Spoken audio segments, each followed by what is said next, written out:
Hi, I'm David. Welcome to my channel, My Yard Sale. Hey, today I want to talk about how an insulin spike and a sugar spike feels different and actually the same when it comes to insulin resistance and low insulin sensitivity.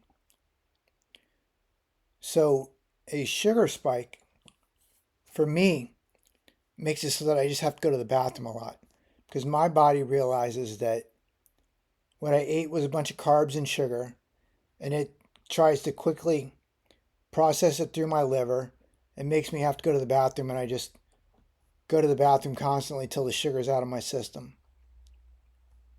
So an insulin spike can be caused by eating too much sugar, eating too many carbs, but it can also be caused by eating too much protein. Like I've been eating these protein shakes, and folks on this channel have mentioned that eating your food in the form of liquid protein is probably not the best idea. And while I didn't disagree, I didn't completely understand it. I'm starting to understand it now. Because when I eat too much protein at once, which would include a lot of burger patties or a lot of burger or a lot of any meat, it's the same for me as if I eat a protein shake or even if I eat 5 cookies. It kind of works the same for me because they both cause an insulin spike. The difference is the insulin spike because of sugar makes me have to go to the bathroom a lot. Like I said, my body just passes the sugar and makes me have to go to the bathroom until the sugar's out of my system. An insulin spike, for me, makes it so that I have to almost sleep it off. Like it makes me go to sleep.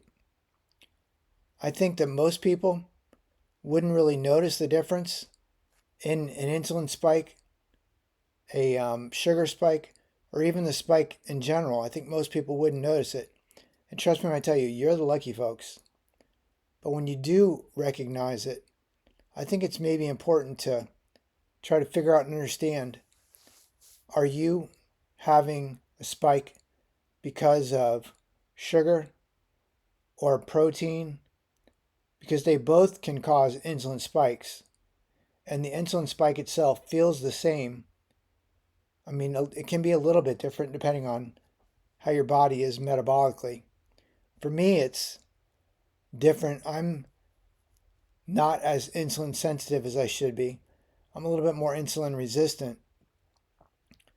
So, like I said, when I eat a lot of sugar and even when I eat carbs, my body processes the carbs and sugars and makes it so that I have to go to the bathroom constantly until it's out of my system. But when I eat a lot of protein, I get an insulin spike and it makes me very sleepy and like I need to go to sleep and sleep it off. But still, both spikes are mainly the same kind of spike. The insulin spike is because of the sugars or because of the protein, but it does feel a little bit different. If you're the lucky ones that don't feel these spikes at all, then it's probably a good time to just make sure that you check and see how your body is reacting to sugars and you're just metabolically reacting to protein and so forth. And I think blood tests help with all that. But if you're one of the ones like me where we've already gone a little bit farther than we probably should have, and we've already started experiencing some insulin sensitivity, or the lack of insulin sensitivity, it's probably pretty important to notice the difference between these spikes. Now, the folks on this channel are the ones that brought it to my attention that drinking my protein is probably not as smart as eating my protein, which I agree with that. Definitely now that I'm experiencing some of these issues.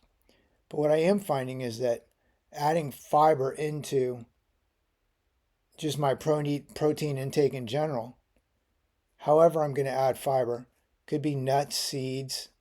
I think there's probably some kind of powders that you can add in the form of shakes that adds fiber. But adding fiber to my protein does help slow down the protein in my system and does make it so that I don't spike quite as hard. But even if I'm eating enough, if I'm eating 26 grams or 40 grams of protein, whether I'm eating it or drinking it, they both spike the insulin in my system, which causes me metabolic issues. And this is all pretty confusing, doesn't make complete sense, and it's hard to manage around, but I think people knowing and understanding this a little bit better makes a lot of sense and helps people maybe figure things out. I'm starting to figure things out a little bit better. So if this is an interesting post, do me a favor. Give me a thumbs up. If you're subscribed, thank you guys for subscribing, and thanks for the comments that helped me figure some of this out. If you're not subscribed, do me a favor and subscribe. I'm going to be adding a post on Sunday that's going to talk a little bit more about this topic and some of my findings. So if you're not subscribed, please subscribe. Thanks and have a great day. Bye-bye.